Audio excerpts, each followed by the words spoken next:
RUTO is the sole man to blame for the loss of AUC chairman by Raila Odinga. This is a position that it entails the management of the continent of Africa. It has to do with peacekeeping, economy, and the associations, the coordinations of affairs within the continent. When you see in the midst of the campaign, the actions of Ruto were counterproductive. His intervention on the DRC crisis was itself a sabotage to the candidature of Raila Odinga because he conducted he conducted US. Africa is moving out of the west or east, and Africa is looking for self-independence, like they need solutions from within. But Luto proved that Laila being his own candidate, that is a Kenyan blonde candidate. This is how he is going to how we the mindset that he has towards handling of the crisis in Africa. When it came to the Uganda, this BCJ, he was abducted when in Kenya. The sovereignty of Kenya, like these are two countries which must observe their own territorial sovereignty.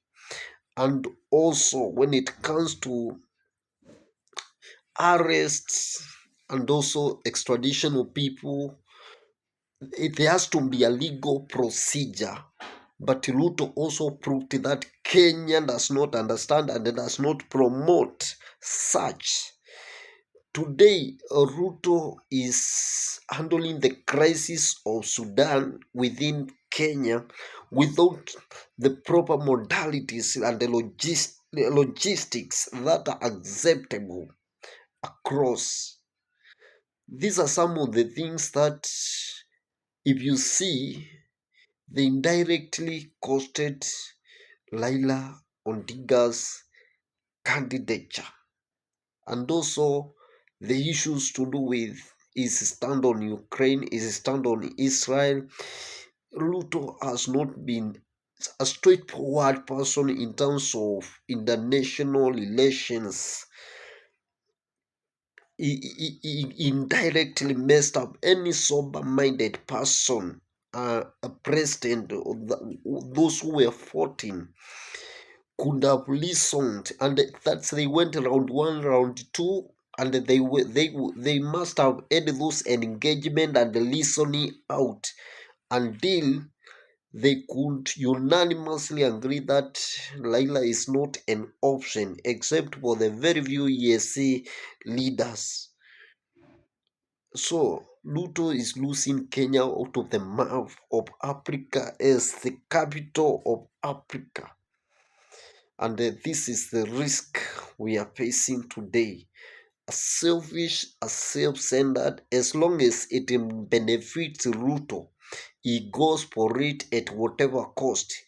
Even if it costs other people's life, even if it takes him to abduct and kill, he will do it, because even the abductions and the killings, the police brutalities, those are things which were being witnessed in Kenya while we were in the process of campaigning for Raila Odinga. Ruto is the man to blame.